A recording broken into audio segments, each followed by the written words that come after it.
बहुत समय पहले की बात है। सूर्यगढ़ नाम का एक सुंदर गांव था। उस गांव में रमेश नाम का एक मेहनती किसान रहा करता था। वो अपनी बेटी और पत्नी के साथ एक साधारण जीवन जीने में विश्वास रखता था। रमेश बहुत ही भोला था। गांव के चालाक लोग अक्सर उसे मूर्ख बनाकर उससे अपना मतलब निकाल लिया करते थे। एक दिन सेठ ने जब रमेश के खेत की लहलहाती हुई फसलें देखी, तब रमेश के पास गया। अरे रमेश, इस बार तुम्हारे खेत में इतनी कम फसल हुई है। एक तो तुम गरीब किसान हो, ऊपर से इतनी कम फसल में तुम्हारा गुजारा कैसे होगा भाई? मुझे तो तुम्हारी बहुत चिंता हो रही है।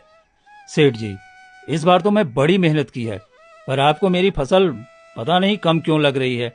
अगर आप कह रहे हैं कि मेरी फसलें अच्छी नहीं है, तो आप ही कोई उपाय बताइए कि मेरी गरीबी भी दूर हो जाए। देखो, वैसे तो मैं तुम्हें कोई सलाह नहीं देना चाहता, लेकिन फिर भी अगर तुम ज्यादा धन कमाना चाहते हो तो मेरे पास एक रास्ता है भाई।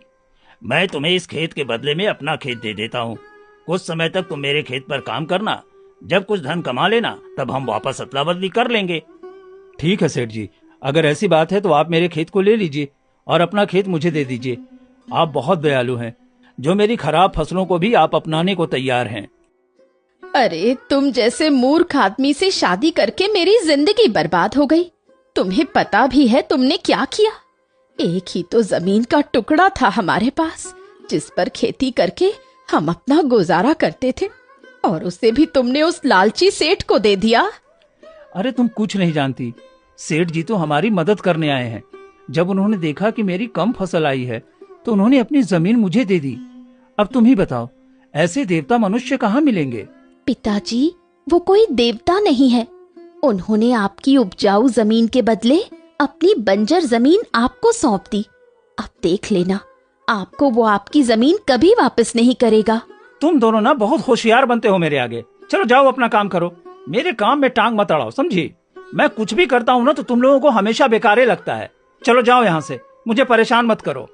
रमेश गांव के लोगों की मीठी मीठी बातों में आकर अपना नुकसान करवा बैठता था, जिसके कारण रमेश की बेटी प्रिया और पत्नी विमला बहुत परेशान रहा करते थे। अगर प्रिया और विमला रमेश को कुछ समझाने का प्रयास करते थे तो वो उनकी बात भी नहीं सुनता था। माँ, तुम चिंता मत करो, तुम्हारी बेटी के रहते तुम्हें परेशान होने की जरूरत नहीं है। मैं कुछ न कुछ व्यवस्था करूंगी। अब बापू को तो कुछ नहीं कह सकते, लेकिन अब मुझे ही करना होगा ताकि हमारा घर चल सके। प्रिया को कारीगरी करने का बहुत शौक था। वो बहुत सुंदर दुपट्टे बनाकर तैयार करती थी। उसने सोचा, अगर वो सुंदर दुपट्टे बनाकर किसी व्यापारी को दे दे तो घर में थोड़े बहुत पैसे आ जाएंगे।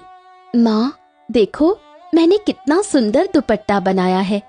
अगर हम इस दुपट्टे को किसी व्यापारी को दे दें तो इसके अच्छे दाम मिल जाएंगे। कम से कम आज के भोजन की व्यवस्था हो जाएगी।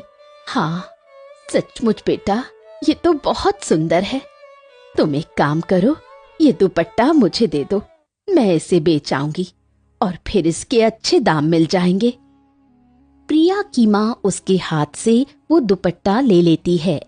वो दुपट्टा लेकर बाजार की ओर जाने लगती है, लेकिन फिर उसके कदम रुक जाते हैं। वो एक पेड़ के नीचे जाती है और दुपट्टे को सामने रखकर उसमें आग लगा देती है। ये सच किसी को पता नहीं चलना चाहिए। अगर ये रहस्य किसी के सामने आ गया तो हमारा जीना मुश्किल हो जाएगा। नहीं नहीं, मैं अपने परिवार को और मुसीबत में नहीं डाल सकती। मुझे इस दुपट्टे को अभी मिटाना होगा। प्रिया की माँ जानती थी कि प्रिया के हाथों में अद्भुत रहस्य है और इस रहस्य से प्रिया संकट में पड़ सकती है, इसलिए वो प्रिया का दुपट्टा जला देती है।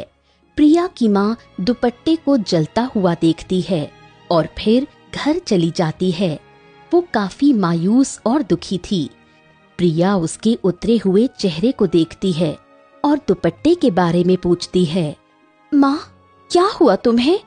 दुपट्टा किसी ने खरीदा? किसी को पसंद आया? उसके कितने दाम मिले? बोलो ना माँ, क्या हुआ माँ? आप निराश क्यों हो? आपका उतरा हुआ चेहरा देखकर मुझे अच्छा नहीं लग रहा। बोलो ना माँ। बेटी, तू ये दुपट्टे बनाने का काम छोड़ दे।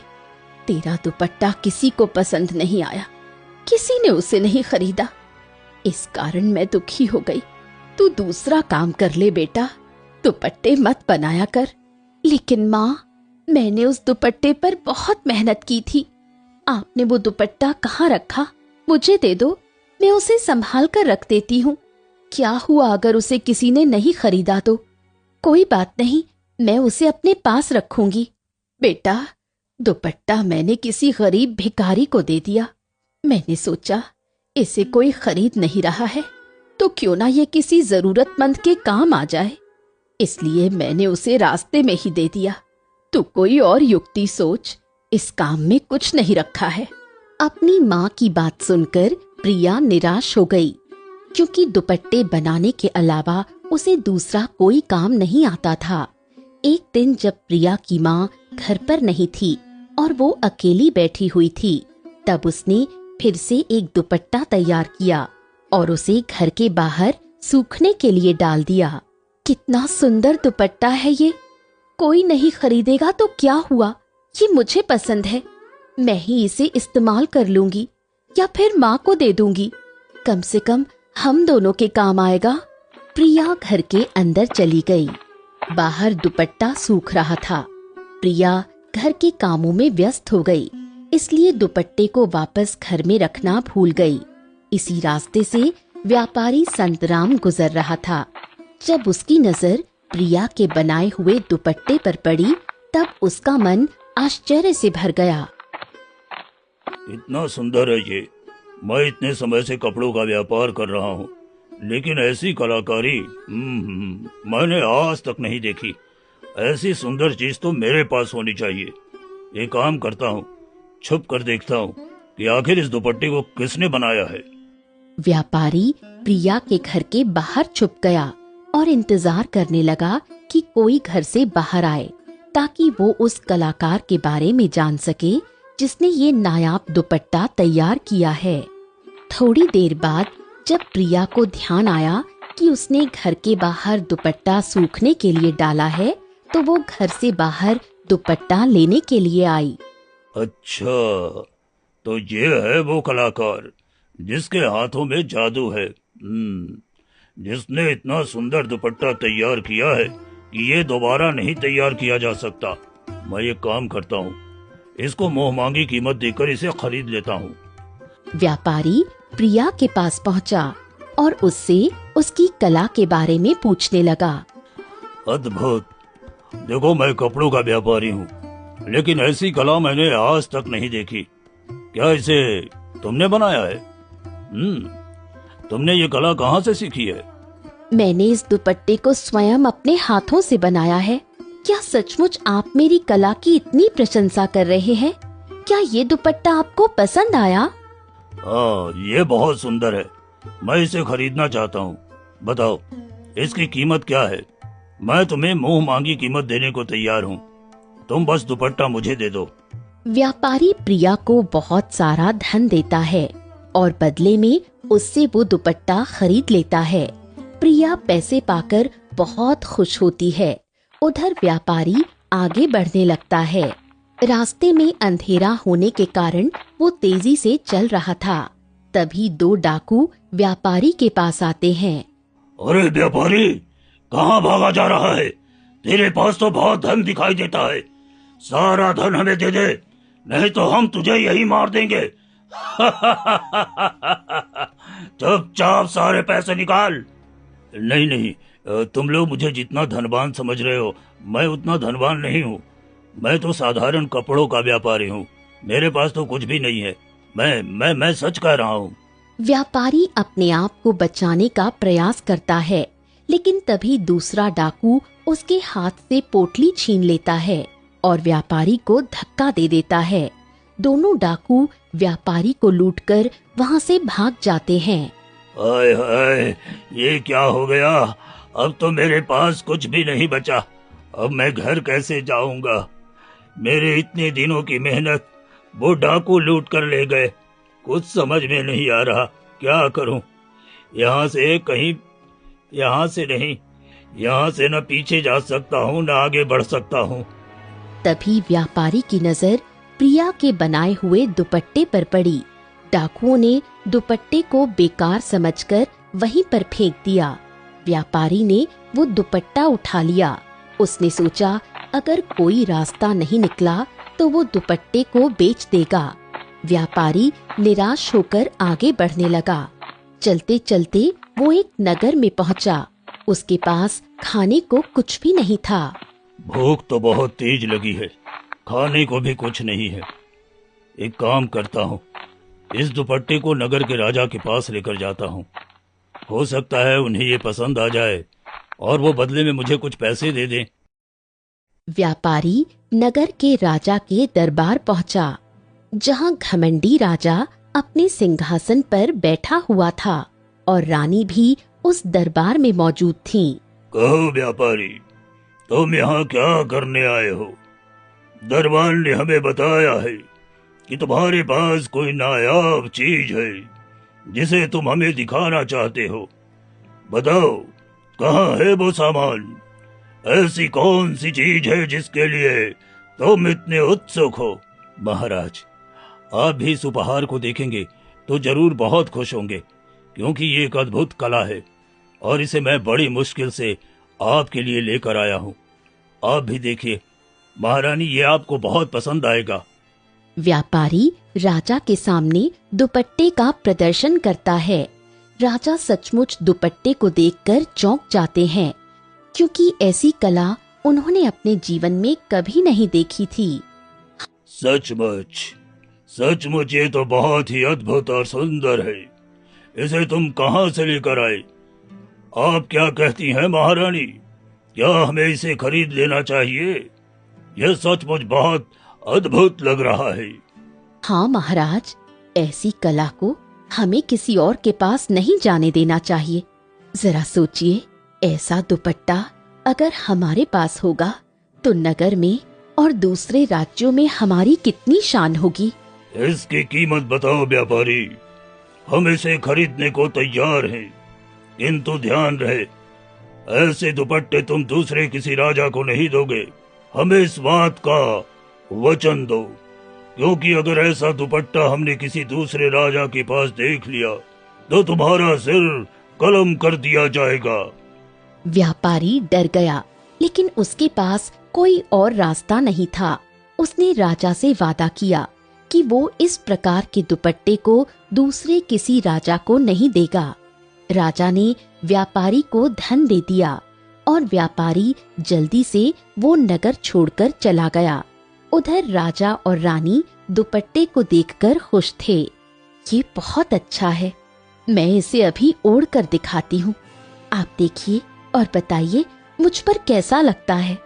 मैं तो कहती हूँ हम ऐसे 2-4 दुपट्टे और बनवा लेंगे ताकि हमारे पास कोई कमी ना हो। रानी जैसे ही उस दुपट्टे को ओढ़ती है, ठंड से कांपने लगती है। अरे महाराज, ये तो केवल देखने में ही सुंदर नहीं, बल्कि इसके तो गुण भी अद्भुत हैं। इसे ओढ़ने पर ठंड लग रही है महाराज। मेरा तो पूरा शरीर ठंडा हो चुका है, बहुत ठंड लग रही है। अरे महारानी, आप किसे मूर्ख बना रही हैं? ये दुपट्टा देखने में तो सुंदर है, लेकिन भला इसे ओढ़ने से आपको ठंड कैसे लग सकती है? आप जरूर नाटक कर रही हैं। लाइए, इसे मुझे दीजिए, मैं ओढ़ कर देखता हूँ। अभी दूध का दूध और पानी का पानी हो जाएगा। राजा दुपट्टे को ओढ़ते हैं। अरे ये क्या? ये तो बहुत गर्मी दे रही है। ऐसा लग रहा है जैसे मेरे पूरे शरीर में आग लग गई है। ये तो बड़ा ही जादुई दुपट्टा है। कहीं ऐसा तो नहीं कि उस व्यापारी ने हमारे साथ कोई खेल खेला है? महाराज, सचमुच ये बहुत अद्भुत बात है कि जब मैं इसे ओढ़ती हूँ तो मुझे ठंड लगती है और आप ओढ़ते हैं तो आपको गर्मी लगती है। महाराज, वर्षों पहले मैंने सुना था कि ऐसी कला बहुत कम लोगों के पास होती है। इस पूरे संसार में मात्र 1% लोग ही इस प्रकार की कला से वस्त्र तैयार कर पाते हैं। अगर ऐसा है तो फिर हमें उस कलाकार को पकड़ लेना चाहिए ये कला केवल हमारे राज्य तक सीमित होगी। मैं इसे किसी दूसरे राजा के पास बिल्कुल नहीं जाने दूंगा। सैनिकों, सैनिकों! राजा की आवाज देते ही 2 सैनिक दौड़ते हुए राजा के पास आए। जी महाराज, जी महाराज, आपने मुझे बुलाया। हम आपके सामने प्रस्तुत हैं। आदेश कीजिए महाराज, आदेश दीजिए। आपके एक आदेश पर हम अपनी जान दे सकते हैं। सैनिकों, जाओ और उस व्यापारी को ढूंढ कर लाओ जो 2 दिन पहले महल में आया था। वो बचना नहीं चाहिए। उसे किसी भी हाल में ढूंढ कर हमारे सामने लाओ। अगर तुम दोनों ये नहीं कर सके तो तुम्हें भारी दंड मिलेगा। राजा के आदेश पर सैनिक वहां से चले गए और थोड़ी देर बाद व्यापारी को पकड़कर राजा के सामने प्रस्तुत किया। महाराज, ये व्यापारी हमें देखकर भागने लगा था। हम इसे बड़ी मुश्किल से पकड़कर आपके सामने लेकर आए हैं। अब आप ही इनसे पूछिए कि आखिर ये हमें देखकर क्यों भाग रहा था। तुम्हें क्या लगा तुम इतनी आसानी से बचकर निकल जाओगे और हम तुम्हें जाने देंगे? आज तक मुझसे कोई नहीं बच सका, इसलिए तुम भी नहीं बच सकते। अब जल्दी से मुझे सच्चाई बताओ, आखिर इस दुपट्टे का रहस्य क्या है? महाराज, मैं नहीं जानता। मैं किसी दुपट्टे का रहस्य नहीं जानता। मैं तो रास्ते से गुजर रहा था। एक लड़की ने इसे अपने घर के बाहर टांग रखा था। मुझे अच्छा लगा तो मैंने खरीद लिया। फिर रास्ते में जब डाकू ने मेरा धन छीन लिया तो ये दुपट्टा मैंने आपको दे दिया ताकि मुझे कुछ पैसे मिल जाएं और मैं अपने घर पहुंच सकूं। बस इतना ही रहस्य है महाराज। मुझे छोड़ दीजिए, मेरा कोई दोष नहीं है। मुझे अपने घर जाने दीजिए। ठीक है, हम तुम्हें जाने देंगे, लेकिन इसके लिए तुम्हें मेरी बात माननी होगी। तुम्हें हर हाल में उस लड़की को यहाँ लेकर आना होगा। जिस लड़की में इतनी अद्भुत कलाकारी है, वो स्वयं कितनी सुंदर होगी। मैं तो उसे देखने के लिए उत्सुक हूँ।